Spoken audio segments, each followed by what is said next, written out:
Salmo 149.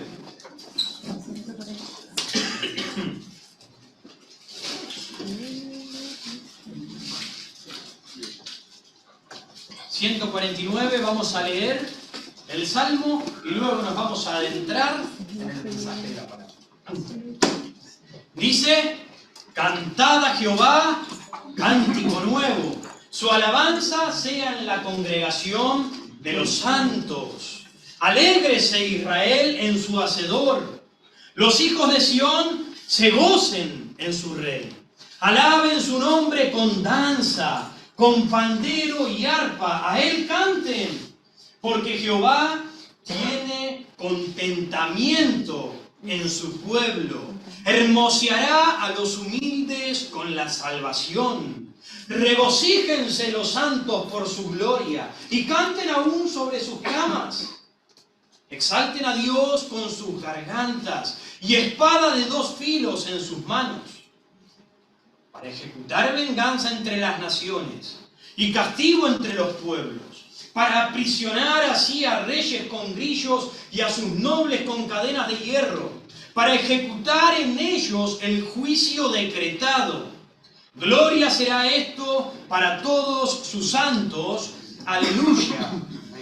Nuestro tema en esta tarde-noche es: regocíjate y alaba, porque Jehová se contenta con nosotros.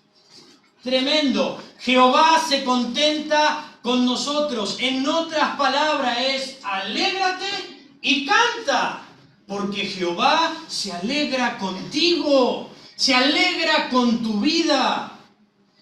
Observen las veces en las que se repiten estas palabras en estos versículos, en este salmo. Miren, primeramente, hablando de alegrarse, hablando del regocijo, miren el versículo 2. Alégrese Israel en su Hacedor. La segunda parte del versículo 2. Se gocen en su Rey. Versículo 5. Regocíjense los santos. Versículo 9, segunda parte. Gloria será esto para todos sus santos. En otras palabras, alegría, contentamiento, gozo, regocijo serán estas cosas para todos sus santos.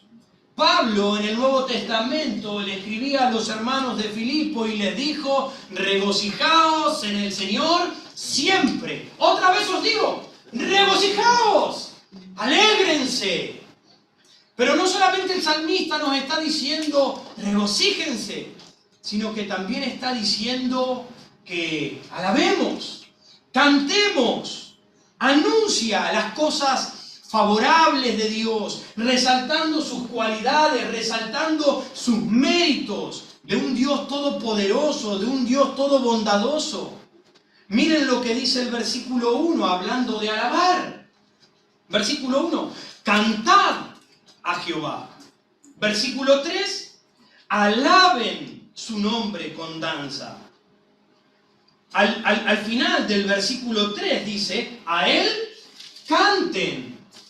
Versículo 5, la última parte, dice: y canten aún sobre sus camas. Versículo 6, exalten a Dios con sus gargantas. ¿Pueden notar la constante repetición en regocijarnos, en alabar su nombre? Ahora, ¿por qué el pueblo, cada uno de nosotros, debemos regocijarnos? Debemos tener un gozo interno. ¿Por qué debemos cantar al nombre de Dios?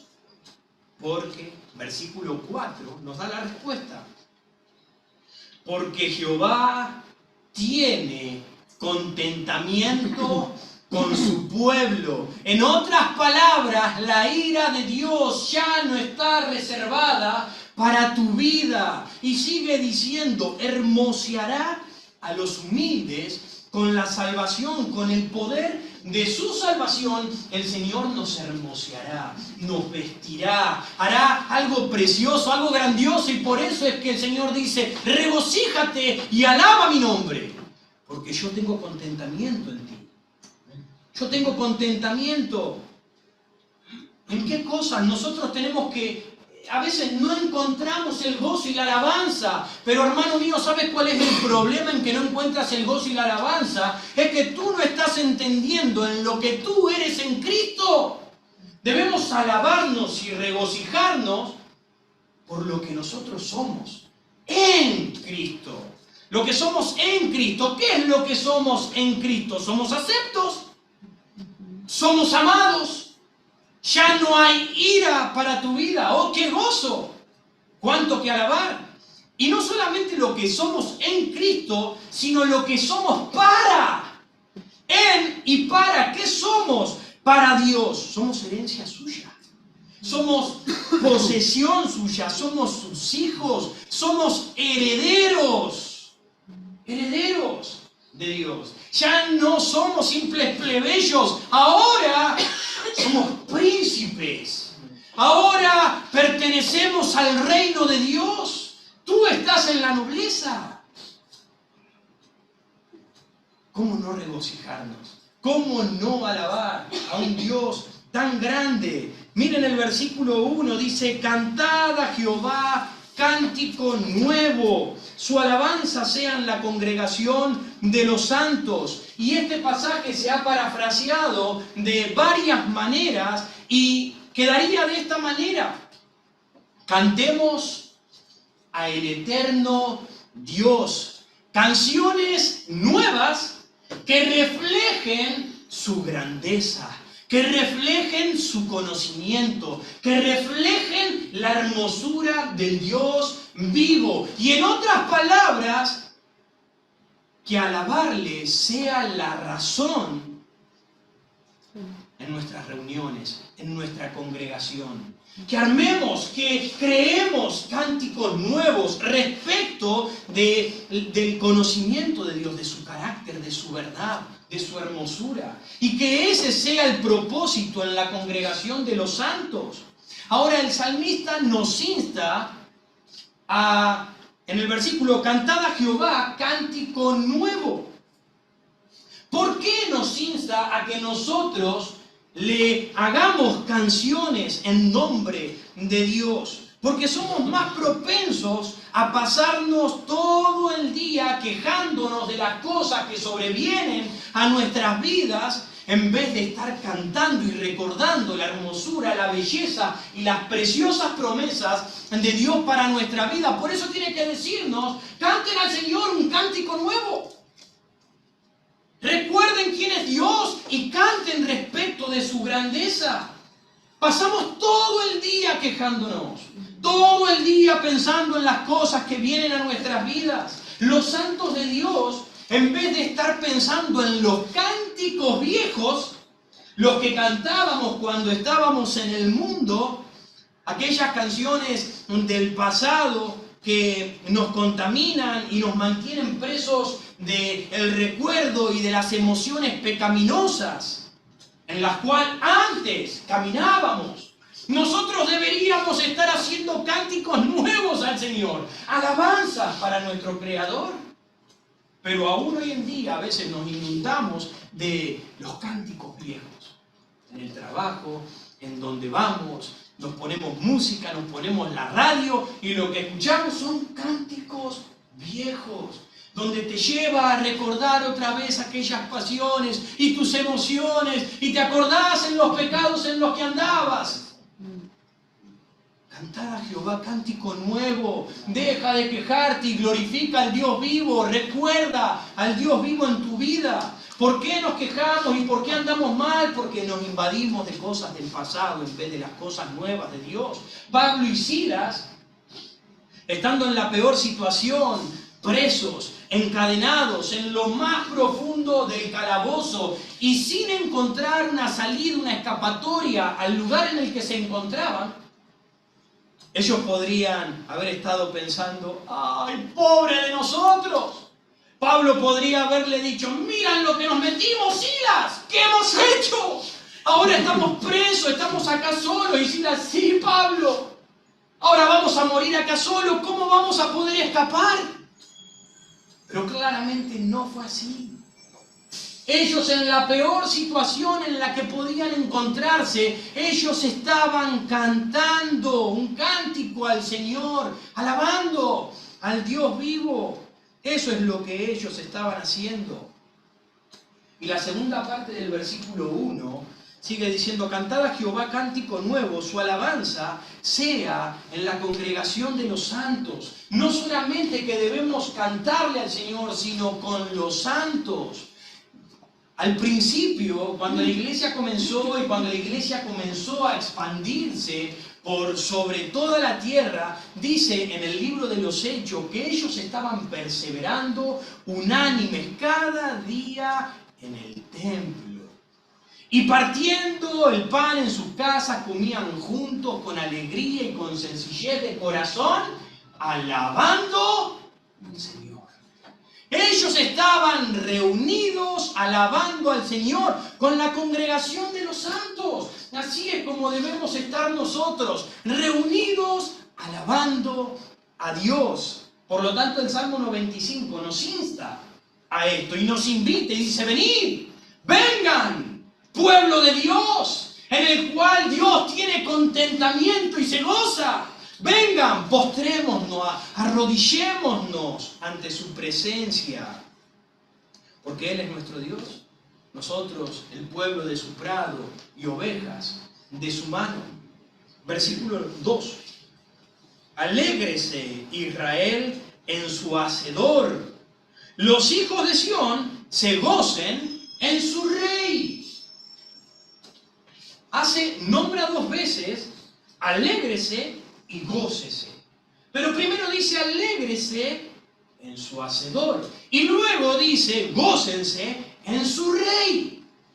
Primeramente, el Señor es Hacedor. Y en eso deberíamos regocijarnos y glorificar a Dios. Él es el Hacedor. Él es el que hace todas las cosas. Él es el autor de todo lo que existe. Incluyéndote a ti, incluyéndome a mí, incluyéndonos a cada uno de nosotros. ¿Puedes entenderlo? ¿Puede entrar en esa cabeza? Dios te ha creado, Dios te ha formado, Él es el Dios autor de todo.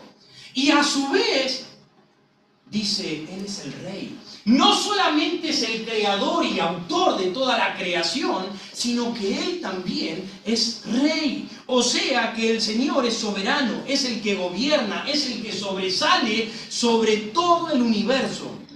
Sus atributos, por su grandeza, por sus características. Así que nosotros, los hijos de Dios, deberíamos regocijarnos y deberíamos alabar a Dios, porque Él es el creador, Él es el autor, el diseñador de nuestras vidas, y además de eso, es el que gobierna nuestras vidas.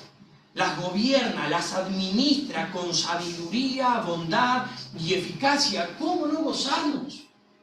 ¿Cómo no alabar al Señor? Versículo 3.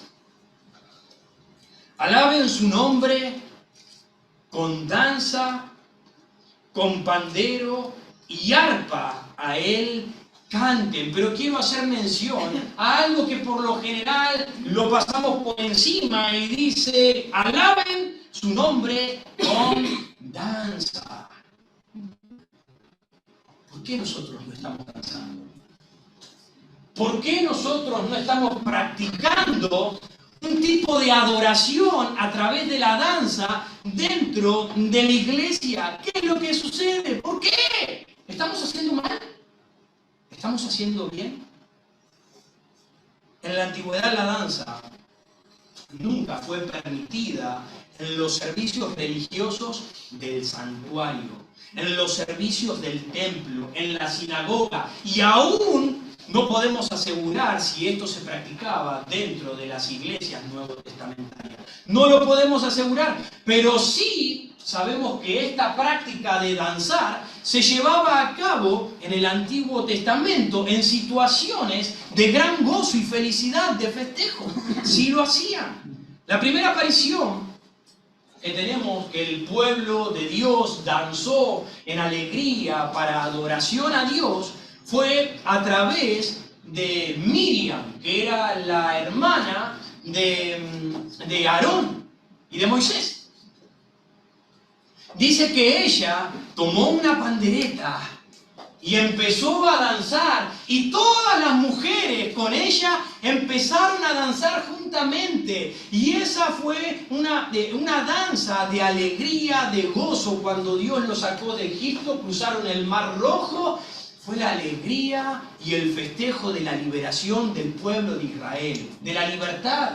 Hicieron eso, pero sin embargo, no siempre la danza se encuentra en las Escrituras como una forma positiva, como algo bueno, dado que al poco tiempo que esta mujer Miriam con todas las mujeres danzaron en alegría, cuando Moisés subió al monte a buscar la presencia de Dios, dice que cuando descendía escuchaba voces, gritos, canciones, y vio al pueblo que estaba danzando tras un ídolo, un becerro de oro. Y al entrar en ira, dice que tiró las tablas de piedra y las rompió al pie del monte, porque estaban danzando en idolatría, en un Dios falso.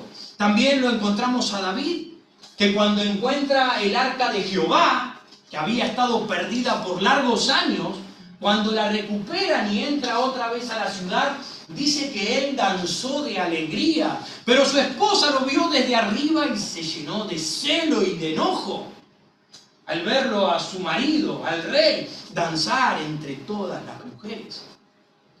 Pero también lo vemos a los filisteos, que danzaban a sus dioses falsos a causa de las victorias que supuestamente sus dioses les daban. Ahora, el Salmo 149:3 nos dice: alaben su nombre con danza.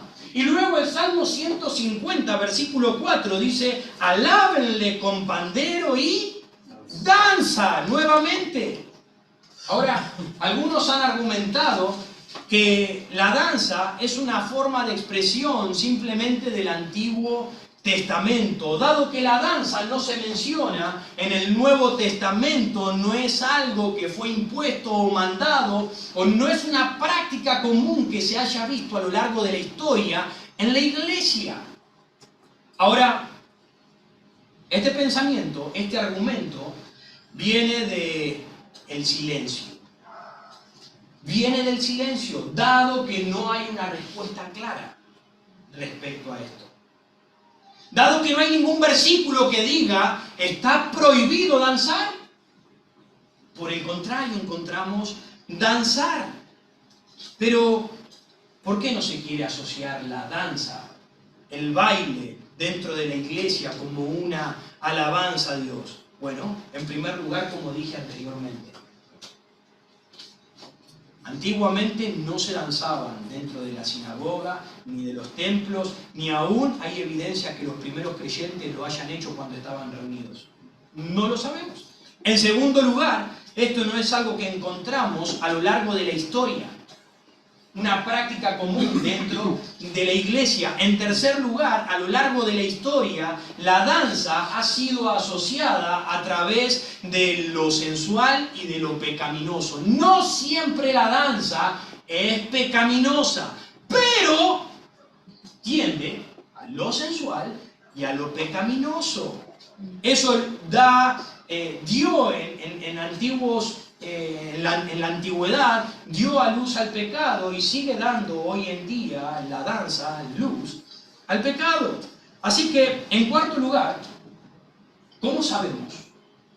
¿Quién puede levantar la mano y decir: yo sé cómo tengo que danzar y bailar corporalmente para que no se transforme esta danza o este baile en algo carnal o algo sensual? ¿Alguno puede levantarse y hacer la danza para que no se muestre sensual o carnal? Creo que no podemos, no sabemos. ¿Cuándo va a ser el momento en que esa danza se transformará carnal, se transformará sensual? Así que cualquier cosa durante la reunión de adoración que distraiga del enfoque de la adoración a Cristo debe ser dejado de lado. Debe ser dejado de lado. Debemos preguntarnos, ¿es esto algo que edifica, el danzar? Si nos ponemos a danzar, ¿nos va a edificar a cada uno de nosotros? Si nos ponemos a danzar, ¿es algo que va a involucrar a toda la iglesia? ¿A todos los hermanos? ¿Es algo que va a formar parte de todos? ¿Es algo que puede llegar a distraer a las personas que puedan estar visitándonos al ver que otros se ponen a danzar? ¿Es algo que va a traer mayor gloria y honor a Dios si nos ponemos a danzar? Claramente no. Así que hoy no lo vamos a alabar en nuestros días dentro de la iglesia con danza porque queremos mantener el orden. Queremos mantener el orden dentro del pueblo de Dios y queremos mantener la santidad, que la santidad no se desvíe a algo carnal y sensual. Pero sí vamos a cantarle en el Espíritu con todas nuestras fuerzas. Sí vamos a adorar a Dios con nuestras voces, con nuestro cántico. Debería ser así, por eso el versículo 5 sigue diciendo: regocíjense los santos por su gloria y canten aún sobre sus camas. Que eso sea algo de continuo, que nos alegremos y le cantemos a Dios al finalizar nuestro día, cuando ha finalizado nuestra labor, nuestro trabajo, estamos cansados, cuando nos encontramos ahí a la hora de dormir desprovistos, sin cuidado alguno, porque nosotros no tenemos el poder de cuidar nuestra propia vida cuando estamos inconscientes en ese momento. Aún en ese momento voy a adorar a Dios. Cuando estamos desprotegidos en la enfermedad, aún en la humillación y en la vergüenza, voy a adorar y glorificar a Dios. Pero no solamente allí, sino también el versículo 6 dice: exalten a Dios con sus gargantas y sus espadas de dos filos en sus manos. No solo cuando termina el día en la cama, sino cuando comienza el día de trabajo, cuando voy a comenzar con todos mis quehaceres, mis responsabilidades, mis compromisos, voy a alegrarme, voy a regocijarme y voy a alabar al bendito y divino Dios. Y hermano mío, empieza a ocuparte de esto. Ocúpate en tu vida para que al dormir y al despertar en tu mente sea Dios. Que no salgas con enojo, con afán, con tristeza, con preocupación, sino que salgas lleno del Señor, cantando al Señor. Que el Señor te acompañe en tus días, que Él sea lo último y que Él sea lo primero del día, porque el alabarle a Dios muestra nuestra confianza hacia Él, muestra que confiamos y dependemos del Señor. El Salmo 118, 24 dice: este es el día que hizo Jehová, que hizo el Señor. Me gozaré y me alegraré en Él. Me gozaré y me alegraré en Él. Puedes gozarte y puedes alegrarte si empiezas a practicar y a cultivar este hábito de cantar y alabar a Dios. Eso va a traer la palabra de Dios a tu vida. Vas a recordarla, vas a reflexionar, vas a pensar en la grandeza, en la bondad, en las promesas de Dios. Y te va a ayudar a vivir de otra manera. ¿Por qué? ¿Por qué alabarle? ¿Por qué regocijarme? Porque el Señor tiene contentamiento de su pueblo. Él tiene contentamiento de su pueblo. Versículo 4. Porque Jehová tiene contentamiento. Ahora, ¿qué es lo que hemos hecho? ¿Qué es lo que has hecho tú? ¿Qué es lo que le hemos dado a Dios? Ciertamente no hemos hecho ni le hemos dado absolutamente nada al Señor. Porque lo único que sabemos hacer perfectamente bien es pecar contra un Dios 3 veces santo. Es faltar a su nombre y a su confianza. Así que no es por causa nuestra que Él se contenta con tu vida y con la mía, sino por causa del sacrificio precioso de Jesucristo a nuestro favor, el cual compró el pueblo, el cual compró a cada uno de nosotros. Por eso es que Él tiene contentamiento en nosotros, por el simple hecho de que ahora somos suyos por el sacrificio del amado, en el cual tiene complacencia, en Él se complace. Y por esa causa Él se contenta con nosotros, porque el sacrificio fue satisfactorio para tu vida. Porque Dios lo dio todo y ahí se manifiesta el gran amor de Dios. ¿Qué más puede hacer Dios por ti y por mí? No hay más nada. Nada más puede hacer Dios. Si dio lo máximo, se dio a sí mismo, ¿qué más puede dar? Para manifestarte y mostrarte que te ama, que quiere lo mejor para ti. Nada más. ¿Cómo no se va a contentar cuando nosotros hemos aceptado su sacrificio? Por lo tanto, es su gracia la que nos hermosea. Como sigue diciendo, hermoseará a los humildes con la salvación. Y la palabra aquí traducida para hermosear significa adornar. Dios a través de su gracia nos adorna, nos viste, nos decora, como lo hacían con el santuario, al lugar en el que entraban. Un lugar que estaba lleno de oro, decorado, donde mostraba hermosura. Eso es lo que hace el Señor a través de su gracia en nosotros. Somos glorificados, exaltados, levantados, los humildes de espíritu a través de Cristo. Así que recuerda, ya no eres un mendigo, ahora perteneces al reino celestial. Porque Dios te ha vestido, Dios te ha adornado, Dios te ha hermoseado. Cántale y alégrate en el Señor.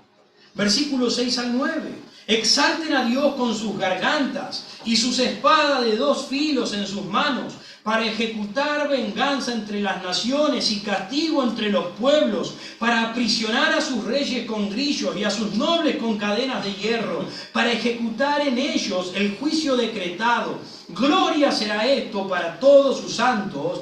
Aleluya. Y ahora estos pasajes han sido tremendamente mal interpretado por muchos a lo largo de la historia del cristianismo y por sobre todo por el catolicismo, quienes abrazando estos pasajes y en nombre de Dios han matado y masacrado pueblos enteros, diciendo: voy a alabarte con espada de 2 filos en mi mano.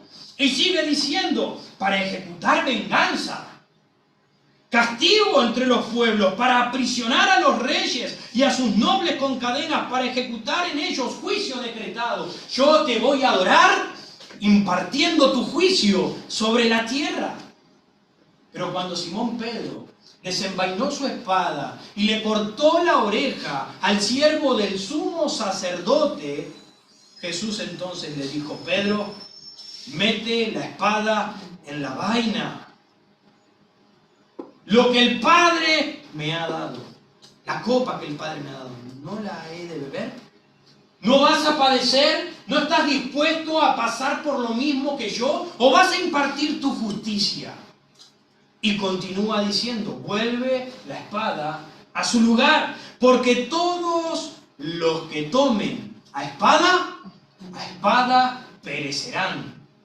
Así que no es la espada de hierro la que el Señor nos está instando a tomar, sino la espada de la palabra de Dios, la cual es viva y eficaz y más cortante que toda espada de 2 filos, y penetra hasta partir el alma y el espíritu y las coyunturas y los tuétanos, y discierne las intenciones y los pensamientos del corazón.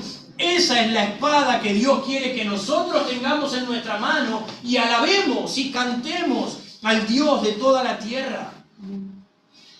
La espada de hierro era para los israelitas, a los cuales Dios lo utilizaba para impartir juicio con las naciones paganas. Sí, es cierto. Y a su vez Dios utilizaba a las naciones paganas para impartir juicio con su propio pueblo, como lo usó en ocasiones. Pero nosotros lo hacemos de un modo distinto, dijo Spurgeon. Nosotros no somos los ejecutadores de la justicia divina. Nosotros somos los heraldos de la misericordia de Dios.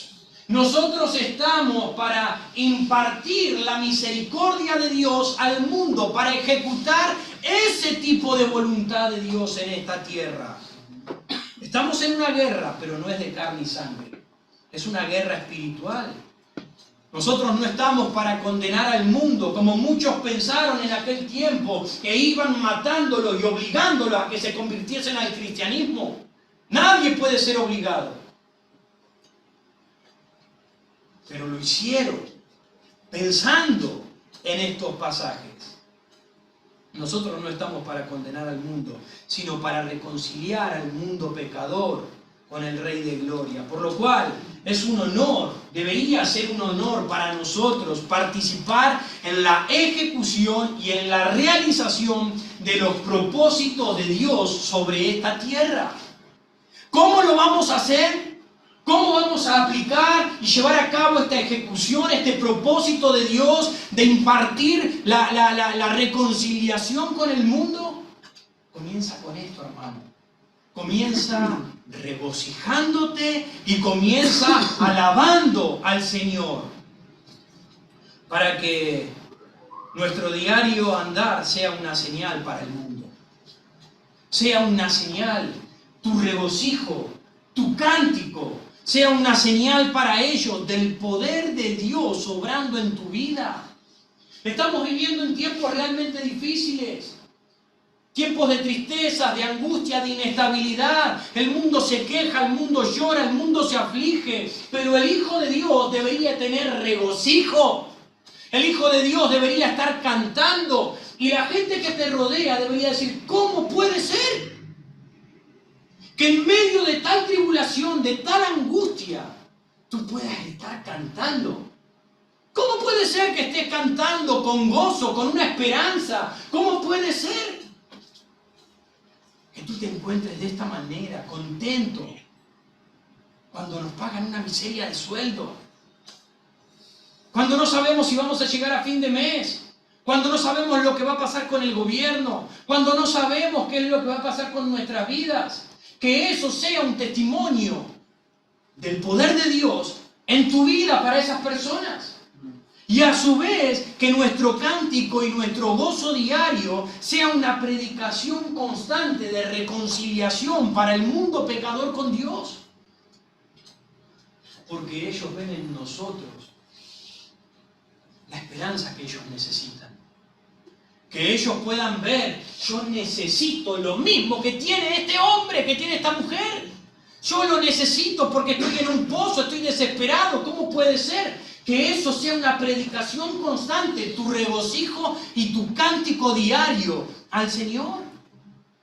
Así que regocijémonos y alabemos, porque el Señor se complace en su pueblo a través de la hermosura de Cristo en nosotros. Él nos hermosea, Él nos da la capacidad para poder cantarle y regocijarnos en medio de la situación. Es que no puedo, es que sí puedes. Es que te falta empaparte más de la verdad de Dios. Es que estás tan inmerso en el mundo y del pensamiento del mundo que no tienes la suficiente herramienta para gozarte y alabar al Señor en medio de esto. Porque Pablo y Silas estaban en una peor situación que la tuya y la mía. Pero aún así estaban gozosos y cantando. ¿Qué puede ser eso? Caminaban en el Espíritu. Estaban llenos de Dios. Alégrate en tu cama. Canta en tus quehaceres diarios, porque el Señor se goza en los humildes que cumplen con sus propósitos. El Señor quiere ejecutar sus propósitos y no son de espada, de hierro. Son propósitos a través de su palabra y Él quiere llevarlo a través de nosotros, comenzando a través del cántico y del regocijo en nuestra vida. Oramos. Bendito Dios, damos gracias por tu palabra, damos gracias por este tiempo en el que podemos, Señor, alabar tu precioso nombre, porque eres grande, eres digno, Señor. Tú llenas nuestros corazones. No hay nada que llene nuestros corazones, ni el alimento físico, ni el dinero, ni las personas, ni las posesiones, lo material. No hay nada que pueda llenarnos, sino solo tu presencia. Dios sigue hermoseando nuestras vidas a través de la obra de Cristo en nosotros. Oh, ayúdanos a tener en mente a la hora de dormir, a la hora de levantarnos, a la hora de mostrarle al mundo que verdaderamente hemos sido transformados. Que tenemos poder y que el mundo necesita ese poder que tenemos nosotros. Te ruego, Señor, en el precioso y bendito nombre de Jesús.